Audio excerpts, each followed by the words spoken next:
Next हमारा जो topic है वो है लैंड एनिमल्स में किस तरीके से ऑस्मो रेगुलेशन होती है। Although we are already done with the topic, लेकिन अब जस्ट ये रीडिंग पार्ट हम लोग करने जा रहे हैं।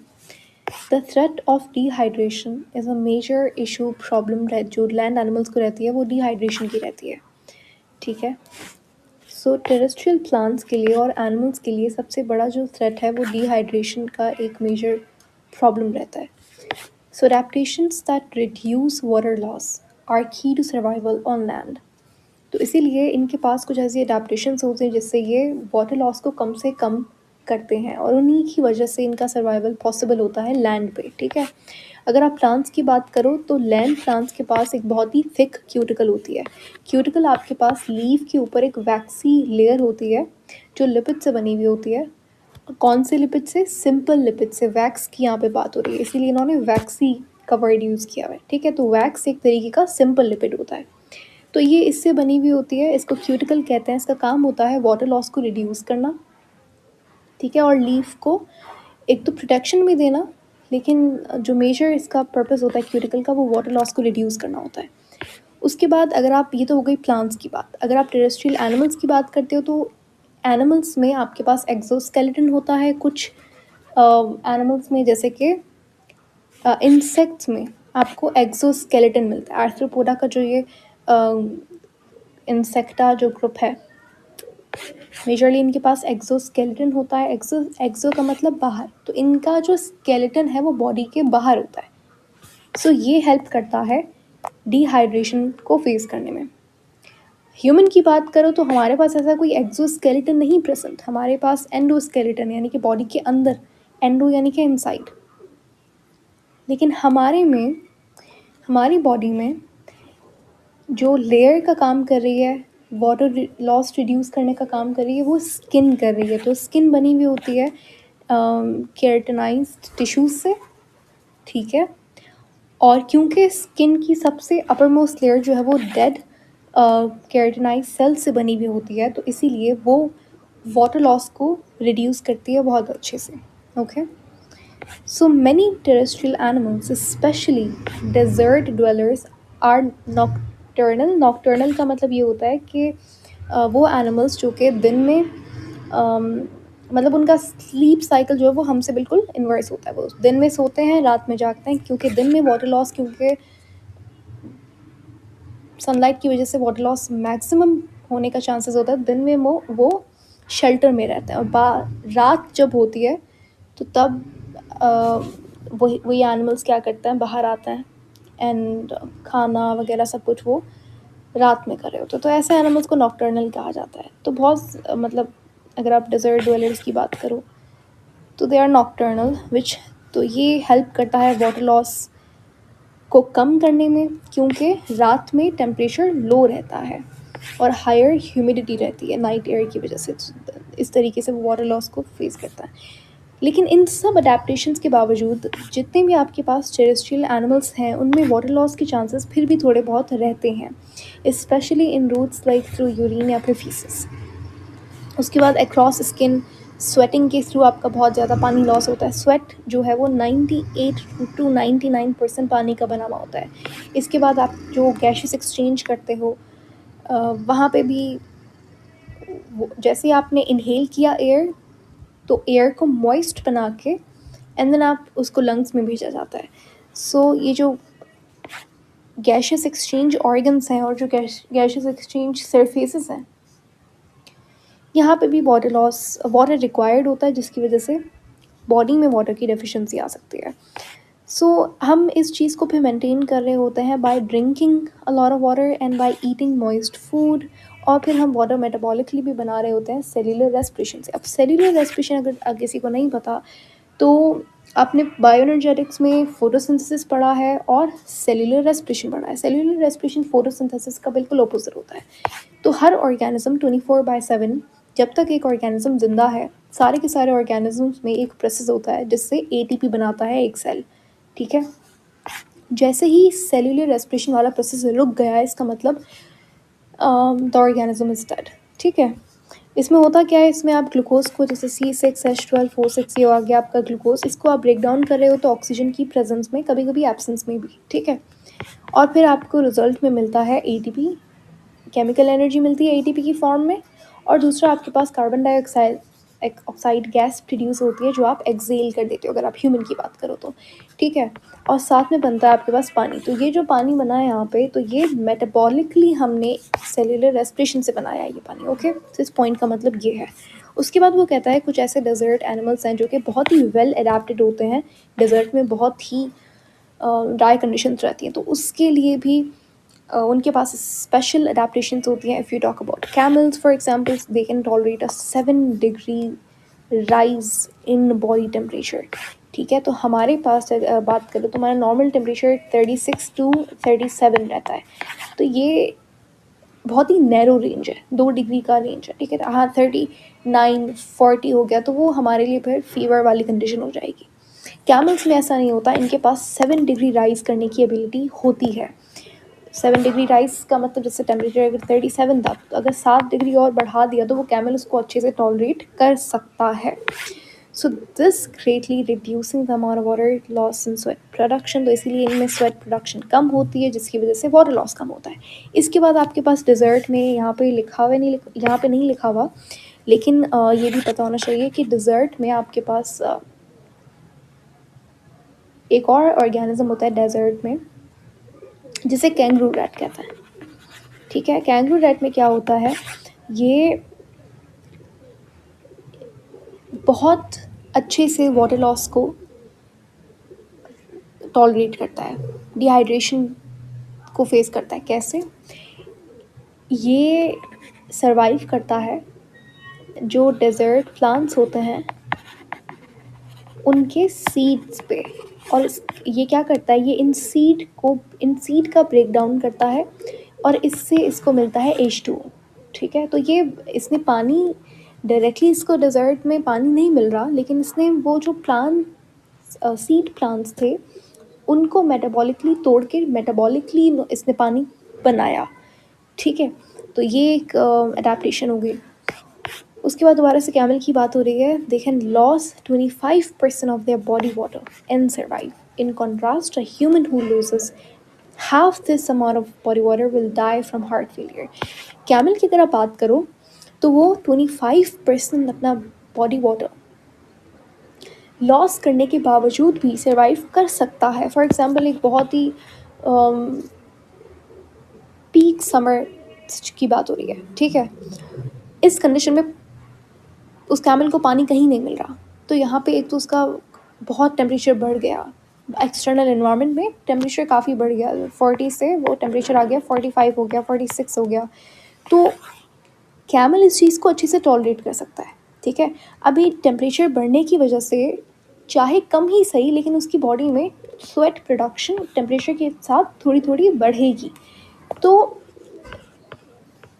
इस केस में अगर कैमल की बॉडी से 25% वाटर लॉस भी हो जाता है तो कैमल इस चीज़ को टॉलरेट कर सकता है। लेकिन अगर आप ह्यूमन की बात करो, हमारी बॉडी में अगर हमारे बॉडी वाटर का 25% का हाफ भी लॉस कर देती है अगर एक ह्यूमन बॉडी, तो हमारी बॉडी उस चीज़ को टॉलरेट नहीं कर सकती। We are not well adapted to that while camel is, okay. So इस तरीके से ये था छोटा सा टॉपिक लैंड एनिमल्स के बारे में। Next we are going to learn about energetics of osmoregulation. उसके बाद है energetics of osmoregulation. Maintaining an osmolarity difference between an animal's body and its external environment carries an energy cost. Okay. पहले तो देखिए topic में वो कहता है ऑस्मो रेगुलेशन। ऑस्मो रेगुलेशन हमें पता है कि maintenance of water and solute level in an organisms body is osmo regulation. यानी कि आप जो नंबर ऑफ सॉल्ट, एक परफेक्ट क्वांटिटी है, ठीक है, और वो नैरो रेंज में ही चेंज हो सकती है। किसकी क्वांटिटी? सॉल्ट की क्वांटिटी या सॉल्यूट की क्वांटिटी, ठीक है, बॉडी में। अब उसको मेंटेन करना इम्पॉर्टेंट है सर्वाइवल के लिए, ठीक है। लेकिन अब ये ऐसा प्रोसेस नहीं है जो कि पैसिवली हो जाए विदाउट किसी एनर्जी के। There is an energy cost behind that. इसमें जस्ट ये वही बात की गई है कि किस तरीके से एनर्जी यूज़ होती है ऑस्मो रेगुलेशन के प्रोसेस में, और क्या ऐसा है भी? तो बिल्कुल, क्योंकि diffusion tends to equalise concentrations. अब आपके पास एक एनिमल है, हम लोग एग्जांपल ले लेते हैं यहाँ पे एक फ्रेश वाटर फिश की, ठीक है। अब फ्रेश वाटर फिश को ज़्यादातर मेनली क्या चैलेंज फेस करना पड़ता है? फ्रेश वाटर में क्या होता है कि आपके पास बाहर सॉल्ट कंसंट्रेशन कम होती है और इस फिश की बॉडी में बाहर के कंपैरिजन में सॉल्ट कंसंट्रेशन ज़्यादा है। इस वजह से बाहर से पानी अंदर आने की कोशिश करता है और आता है बाय डिफ्यूजन, ठीक है, थ्रू बॉडी सरफेस, जैसे कि गिल्स हो गया। तो वाटर कंटिन्यूसली इस फिश की बॉडी में एंटर हो रहा है, तो इस फिश को खतरा रहता है फ्लरिंग ऑफ सेल्स का। इतनी बात समझ में आती है, ठीक है। अच्छा, तो अब डिफ्यूजन एक ऐसा प्रोसेस है जो कि बेसिकली चाहता है कि फिश की बॉडी में, अब जब ये पानी अंदर जाता है तो डिफ्यूजन के थ्रू ही सॉल्ट जो है वो बाहर जाता है, ठीक है। और ऐसा क्यों हो रहा है? डिफ्यूजन का टारगेट ही क्या है? डिफ्यूजन का मतलब ही ये है कि आपको जो कंसंट्रेशन है सॉल्ट की वो इक्वल करनी है फिश की बॉडी के अंदर और बाहर, दोनों तरफ, ठीक है। तो जो ऑस्मो रेगुलेटर्स हैं, तो क्या ये फिश ऐसा होने देती है? नहीं, इसमें कुछ अडेप्टेशंस होती हैं जिसकी वजह से ये फिश ऐसे इन्वायरमेंट में सर्वाइव करती है, ठीक है। इट्स क्योंकि ये एक ऑस्मो रेगुलेटर है। ऑस्मो रेगुलेटर का मतलब क्या है कि भाई अगर फ्लडिंग ऑफ सेल का मसला है तो इसके पास कुछ ऐसी अडेप्टेशन है, जैसे फॉर एग्जांपल इसका यूरिन बहुत डाइल्यूटेड होता है, जैसे कि ये एक्टिवली आपके पास सॉल्ट को एक्यूमुलेट कर रही होती है, ठीक है, क्योंकि सॉल्ट बॉडी से बाहर जा रहा है तो ये सॉल्टी फूड को कंज्यूम कर रही है ताकि वो सॉल्ट को भी रिटेन कर सके बॉडी के अंदर। और अगर वाटर मॉइस्ट फूड खा रही है, क्योंकि बहुत डाइल्यूटेड यूरिन बनाती है इसकी बॉडी, तो ये सारी चीज़ें अडेप्टेशंस हैं जिससे ये फ़िश सर्वाइव कर पाती है इस पानी में। तो डिफ्यूजन का मकसद ये है, मिशन ये है कि वो वाटर कंसंट्रेशन को और सॉल्ट कंसंट्रेशन को इक्वल करे मेम्ब्रेन के आर पार, ठीक है। सो ऑस्मो रेगुलेटर्स मस्ट, अब इस फिश को कुछ ना कुछ एनर्जी ज़रूर यहाँ पे स्पेंड करनी पड़ेगी ताकि ये इन ऑस्मोटिक ग्रेडियंट्स को मेंटेन कर सके, ताकि पानी अंदर बाहर जैसा इसकी बॉडी को चाहिए उस हिसाब से हो। कहने का मकसद क्या कि आगे बढ़ते हैं थोड़ा सा। They do so by using active transport. बात आ गई एक्टिव ट्रांसपोर्ट की। होता क्या है, डिफ्यूजन के थ्रू पानी अंदर तो आ रहा है और उसी तरीके से जो सॉल्ट है इस फिश की बॉडी से वो डिफ्यूजन के थ्रू ही बॉडी सरफेस, जैसे गिल्स हो गया, उसके थ्रू ही बाहर जा रहा है। सॉल्ट लॉस हो रहा है और पानी अंदर आ रहा है, जो कि दोनों ही ख़राब चीज़ें हैं इस फिश की बॉडी के लिए। तो होता क्या है, ये एक्टिवली, ये जो फ्रेश वाटर वाली फ़िश है ये क्या करेगी, ये एक्टिवली यहाँ से जो बाहर कुछ आइंस हैं उनको एक्टिवली अंदर ले रही है। क्योंकि हमें पता है कि जब भी कोई चीज़, सॉल्ट की बात ले लो आप, तो सॉल्ट जब हायर कंसनट्रेशन से लोअर कंसनट्रेशन आता है तो वो पैसिव ट्रांसपोर्ट होती है, क्योंकि वो अलोंग द कंसनट्रेशन ग्रेडियंट आ रही है चीज़। ऐसी ही बात है, लेकिन यहाँ पे तो उल्टी चीज़ है ना, बाहर सॉल्ट कम है, फिश की बॉडी में सॉल्ट ज़्यादा है, लेकिन अब इसको वो जो सॉल्ट, अब पानी अंदर आ रहा है तो सॉल्ट बाहर जा रहा है डिफ्यूजन के थ्रू, तो इसको सॉल्ट भी रिटेन करके रखना है अपनी बॉडी में। तो ये एक तो सॉल्टी मॉइस्ट फूड खा रही है, डाइल्यूटेड यूरिन प्रोड्यूस करी है, इसके साथ साथ एक ये काम होता है कि बाहर थोड़ा बहुत सॉल्ट जो है वो एक्टिवली इसकी बॉडी में आ रहा है। एक्टिव ट्रांसपोर्ट का मतलब क्या है कि बाहर सॉल्ट कम है, तो यानी कि जब भी आप कोई चीज़ लोअर ग्रेडियंट से, लोअर कंसनट्रेशन से हायर कंसनट्रेशन, विश की बॉडी में ऑलरेडी सॉल्ट की कंसनट्रेशन बाहर के कंपैरिजन में ज़्यादा है, तो जब lower concentration to higher concentration चीज़ आती है तो उसे हम एक्टिव ट्रांसपोर्ट कहते हैं, और यहाँ पे एनर्जी एटीपी की फॉर्म में यूज़ होती है, ठीक है। तो बेसिकली ये फ़िश क्या करती है, जानबूझ के मैनिपुलेट कर रही है इस सॉल्ट कंसनट्रेशन को अपनी बॉडी फ्लूइड के अंदर बाय यूजिंग एक्टिव ट्रांसपोर्ट, ताकि वो उस फ्रेश वाटर एनवायरनमेंट में सर्वाइव कर पाए। So the energy cost of osmoregulation depends on how different an animals osmolarity is from its surroundings. और ये एनर्जी कितनी यूज़ होगी कितनी नहीं होगी वो डिपेंड करता है कि भाई ऑस्मोलैरिटी का डिफरेंस कितना है, कितना ज़्यादा सॉल्ट फिश की बॉडी में है, क्या कितना कम है। बहुत कम है तो यहाँ से हमें ज़्यादा से ज़्यादा सॉल्ट बाहर से लेना पड़ेगा, ठीक है। तो ये जो एनर्जी कॉस्ट है ये डिपेंड करता है कि क्या डिफरेंस है ऑस्मोलैरिटी में फ़िश की बॉडी के अंदर और उसकी सराउंडिंग में। and how easily water and solutes can move across the animal surface, and how much work is required to pump solutes across membrane. Osmoregulation accounts for 5% or more of the resting metabolic rate of many fishes. अब fishes की यहाँ पे example दे दी कि आपके पास जो metabolic rate है उसका 5% is osmoregulation की जितनी भी एक्टिविटीज़ हैं वो सब में. एग्जाम्पल के तौर पे ब्राइन श्रिम्प का आप एग्जाम्पल लेते हो, ये they are small crustaceans. Now this is a group of I guess arthropoda, इसको कंफर्म कर लीजिएगा, but this is I crustaceans. आपके पास एक सब फाइलम है या क्लास है फाइलम आर्थ्रोपोडा की या किसी और फाइलम की, but it's a group of organisms जिनके अंदर आप मेनली सी एनिमल्स की बात कर रहे हो, तो जैसे श्रिम्प, क्रैब वगैरह. तो ये एनिमल्स बहुत ही सॉल्टिश इन्वायरमेंट में रहते हैं. So the gradient between internal and external osmolarity काफ़ी ज़्यादा है, क्योंकि एक ऑर्गेनिज्म है उसकी बॉडी के बाहर बहुत ज़्यादा सॉल्ट है, बॉडी के अंदर कम है, तो एक ऑस्मोलरिटी डिफरेंस तो है ही है. लेकिन अब जब आप इनकी बात करें तो ये बहुत ही सॉल्टिश इन्वायरमेंट में रह रहे हैं, तो ऑस्मोलरिटी डिफरेंस है मगर बहुत ज़्यादा. सो यहाँ पे जो ऑस्मोलरिटी रेगुलेशन की कॉस्ट लगेगी, इन कॉस्ट से मुराद यहाँ पे एटीपी कितना यूज़ होगा, तो दैट वुड बी हायर. ठीक है, as much as 30% of the rest. अब देखो यहाँ पे इनकी बॉडी में इनको और भी ज़्यादा एनर्जी खर्च करनी पड़ेगी in order to maintain osmolarity. ठीक है, दूसरे ऑर्गेनिजम्स के लिए वो 5% अपना यूज़ 5% कॉन्ट्रीब्यूट कर रहा है ऑस्मो रेगुलेशन, लेकिन इनकी बॉडी में 30%. ठीक है, तो आप डिफरेंस देख रहे हो. तो ये परसेंटेज वेरी करती है ऑर्गेनिज्म टू ऑर्गेनिज्म और उनकी लिविंग कंडीशंस पे, उनके बेसिकली उनकी सराउंडिंग पे. ठीक है, और क्या ऑस्मोलरिटी डिफरेंस कितना है.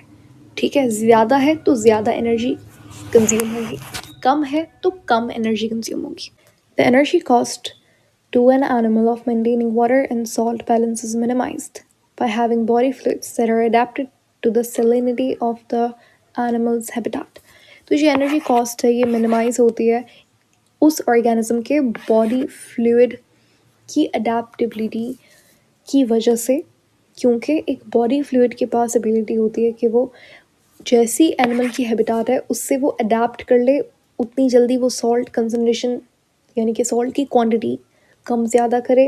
यानी कि और सिंपल करके समझाऊँ तो जैसे एक ऑर्गेनिज्म उसके बॉडी फ्लूइड जो है, अगर तो वो ऑर्गेनिज्म अडेप्टेड है अपनी हैबिटाट से, तो उसका जो बॉडी फ्लूइड है उसमें अगर वाइड रेंज में चेंजेस आते हैं ऑस्मोलरिटी में और वो ऑर्गेनिज्म उसको टॉलरेट कर सकता है, तो इस केस में एनर्जी कम यूज़ होगी. ठीक है, लेकिन एक ऑर्गेनिज्म है जहाँ पे वो ऑस्मोलरिटी का चेंज टॉलरेट ही नहीं कर सकता, बहुत ही नैरो रेंज में चेंजेस को टॉलरेट कर सकता है, तो फिर उस केस में उस ऑर्गेनिज्म को और भी एहतियात करना होगा. एंड अगर थोड़ा बहुत भी चेंज आता है तो उस केस में एनर्जी यूज़ करके ऑस्मोलरिटी को बैलेंस करना पड़ेगा. आपको याद हो तो हमने 2 टर्म्स के बारे में पढ़ा था, एक स्टेनोहेलिन, ठीक है, और एक यूरिहेलिन. ठीक है, स्टेनोहेलिन वो ऑर्गेनिजम्स थे जो कि एक्सटर्नल इन्वायरमेंट की ऑस्मोलरिटी में अगर चेंज आता है थोड़ा बहुत तो उसको बर्दाश्त कर लेते हैं, लेकिन लार्ज फ्लक्चुएशंस को नहीं कर पाते. लेकिन यूरिहेलिन वो ऑर्गेनिजम्स एनिमल्स होते हैं जो कि लार्ज फ्लक्चुएशंस को भी टॉलरेट कर सकते हैं. तो अब इनके एग्जाम इसी को देख के अगर मैं आपसे पूछूं तो यूरिहेलिन एनिमल्स जो हैं उनमें एनर्जी कम यूज़ होगी, स्टेनोहेलिन में ज़्यादा यूज़ होगी, बिकॉज थोड़ी भी फ्लक्चुएशन आएगी तो इसको दोबारा से सेट पॉइंट पे ऑस्मोलरिटी को लाना पड़ेगा, क्योंकि ये वाइड रेंज में ऑस्मोलरिटी के डिफरेंस को नहीं, ऑस्मोलरिटी को नहीं टॉलरेट कर सकते उसकी फ्लक्चुएशन को. बात समझ आई. ठीक है, बाकी ये जितना भी यहाँ से लेकर यहाँ पे चीज़ें लिखी हुई, you don't need to remember any of that. ये जो यहाँ पे ये सारी वैल्यूज़ लिखी हुई हैं ऑस्मोलरिटी की, इसको आप खुद से एक बार पढ़ सकते हो and that's it. You don't need to learn any of that. इसमें यही लिखा हुआ है कि हर बॉडी फ्लूइड, हर ऑर्गेनिज्म के बॉडी फ्लूइड की ऑस्मोलरिटी डिफरेंट होती है, उसके हैबिटाट पे डिपेंड करती है. एग्जांपल के तौर पे अगर एक एनिमल फ्रेश वाटर में रह रहा है तो उसकी ऑस्मोलरिटी कम है, 0.5 से 15 मिली ऑस्मोल पर लीटर. अब ये यूनिट होता है ऑस्मोलरिटी का. ठीक है, मिली ऑस्मोल पर लीटर. सही है। तो अब इनके पास सॉल्यूट कंसंट्रेशन कम रहती है, लेकिन अगर आप बात करो ऐसे ऑर्गेनिजम्स की जो कि मरीन एनिमल या फ्रेश सी वाटर में रहते हैं, तो उनकी बॉडी फ्लूइड की ऑस्मोलरिटी बहुत ज़्यादा होती है, यानी कि 1000 मिलियन। देखो, आप खुद देखो, इतना ज़्यादा डिफरेंस है। सो वही फर्स्ट पॉइंट क्लियर हो गया कि भाई energy cost to an animal of maintaining water and salt balance is minimized by having body fluids. तो जाहिर है, एक अगर मैं इसी फ्रेश वाटर एनिमल को उठा के मरीन में रख दूँ कि भाई 0.1 ऑर्गेनिज्म जिसका ऑस्मोलरिटी ब्लड बॉडी फ्लूइड की 0.5 मिली ऑस्मोल है, इसको अगर हम सी वाटर में ले जाएं, क्या ये सर्वाइव कर पाएगा? नहीं, क्योंकि उसकी बॉडी अडेप्टेड नहीं होगी, उसका बॉडी फ्लूइड अडेप्टेड नहीं होगा, इतने ज़्यादा सॉल्टिश इन्वायरमेंट में नहीं सर्वाइव कर पाएगा, क्योंकि उसकी बॉडी फ्लूइड की ऑस्मोलरिटी नॉर्मली बहुत कम है। ठीक है। So for instance, whereas marine mollusks have body fluids with salt concentrations of approximately 1000 milliosmol per liter, और वहीं पे फ्रेश वाटर mollusk, अब ये mollusca की बात हो रही है, एक मरीन है एक फ्रेश वाटर है, मरीन वाले का कंसनट्रेशन सॉल्ट कंसनट्रेशन इतना रहता है और फ्रेश वाटर वाले का इतना रहता है। सो दोनों केसेस में minimizing the osmotic difference between body fluid and the surrounding environment decrease the energy cost of osmoregulation. Okay, so hopefully ये टॉपिक हमारा आसान, इस यहाँ से क्वेश्चन है सच कोई नहीं बनेगा, बट इट्स जस्ट कि आपने एक चीज़ याद रखनी है कि ऑस्मोलरिटी को मेंटेन करने में बहुत बड़ा रोल होता है एक्टिव ट्रांसपोर्ट का, फर्स्ट पॉइंट। सेकंड, आपके पास जो बॉडी फ्लूइड है वो इस एनर्जी कॉस्ट को मिनिमाइज करता है, क्योंकि हर ऑर्गेनिज्म का बॉडी फ्लूइड अडेप्टेड होता है उसके इन्वायरमेंट से। ठीक है। थर्ड पॉइंट, जो फ्रेश वाटर एनिमल्स हैं उनकी ऑस्मोलरिटी कम है जनरली, और जो मरीन एनिमल्स हैं उनकी ऑस्मोलरिटी ज़्यादा रहती है। ठीक है, क्योंकि वो उनके इन्वायरमेंट के हिसाब से उनका बॉडी फ्लूइड की ऑस्मोलरिटी रहती है। ठीक हो गया। नेक्स्ट हमारा जो टॉपिक है वो है ट्रांसपोर्ट एपिथेलिया इन ऑस्मो रेगुलेशन। अभी ये सारा ऑस्मो रेगुलेशन से रिलेटेड है, मेन टॉपिक आपने क्लियर कर लिया है, इट्स जस्ट ये एक बार का हमें थोड़ा सा रीड करना है इसको and then we'll be done. हमारा जो मेन फोकस रहेगा, अच्छा टॉपिक जो आएगा वो है नाइट्रोजनस वेस्ट के बारे में। ठीक है, so stay tuned, I will see you super soon in that class जहाँ हम इसके बारे में बात करेंगे।